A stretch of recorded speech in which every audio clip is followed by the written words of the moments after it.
আসসালামু আলাইকুম সুপ্রিয় 18তম শিক্ষক নিবন্ধন পরীক্ষার্থী ভাই ও বোনেরা, আশা করি আপনারা ভালো আছেন।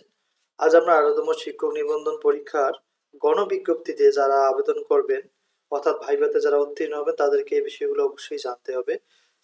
গণবিজ্ঞপ্তিতে যেভাবে প্রতিষ্ঠান চয়েস দিবেন, যেভাবে প্রতিষ্ঠান চয়েস দিলে আপনাদের মানসম্মত প্রতিষ্ঠান পাওয়া সম্ভব, সে সম্পর্কে আলোচনা করা হবে। তবে এর আগে যারা 19তম ভাইভা পরীক্ষা অর্থাৎ প্রিপারেশন নিচ্ছেন, তারা চাইলে আমাদের কাছ থেকে 19তম প্রিলিমিনারি ও রিটেন সাজেশন এই নাম্বারে যোগাযোগ করে নিতে পারেন। আর 18তম যাদের ভাইভা এখনো হয়নি, তারা চাইলে ভাইভা সাজেশনও আমাদের এই হোয়াটসঅ্যাপ নাম্বারে যোগাযোগ করে আপনারা নিতে পারেন।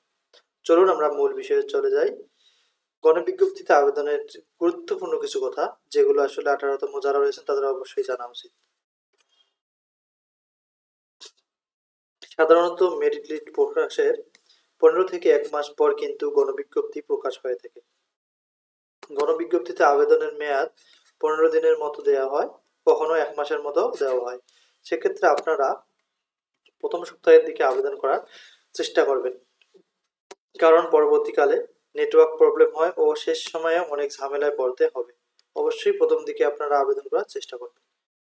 গণবিজ্ঞপ্তি প্রকাশ হওয়ার পর আপনারা আবেদন গ্রহণ করবেন, তখন অবশ্যই আপনাদের নিবন্ধন সার্টিফিকেট অনুযায়ী রোল নাম্বার, রেজিস্ট্রেশন নাম্বার এবং নিজের নাম সুন্দরভাবে লিখবেন, যেন একটু লিটারও ভুল না হয়। না হলে কিন্তু পরবর্তীতে আপনাকে পস্তাতে হবে। এদিকগুলো অবশ্যই মনে রাখবেন।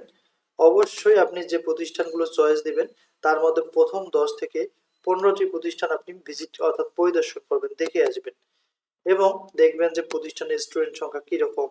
অন্যান্য টিচারদের সাথে কথা বলবেন যে তাদের সাথে প্রিন্সিপাল অথবা প্রধান শিক্ষক কি ধরনের আচরণ করে, এমপি হতে গেলে কোনো টাকা পয়সা লাগবে কিনা, এ ধরনের কিছু তথ্য আপনারা কালেক্ট করবেন। প্রধান শিক্ষকের এ ধরনের তথ্য নিয়ে প্রথম 10টি গুরুত্বপূর্ণ এবং ভালো প্রতিষ্ঠান দেওয়ার চেষ্টা করবেন। আর যদি মেরিট লিস্ট খারাপ হয়, তাহলে মাঝারি অর্থাৎ মিড লেভেলের যে প্রতিষ্ঠানগুলো রয়েছে সেগুলো চয়েস দেবেন। এর পাশাপাশি একটু দূরের প্রতিষ্ঠানগুলো চয়েস দেবেন যাদের মেরিট লিস্ট খারাপ হবে।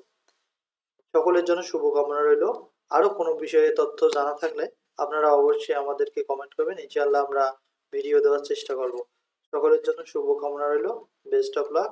আপনারা ভাইভা পাস করেন এবং পরবর্তীকালে ভালো প্রতিষ্ঠান লাভ করেন এই আশা করে আজকের মতো এখানেই শেষ। আসসালামু আলাইকুম।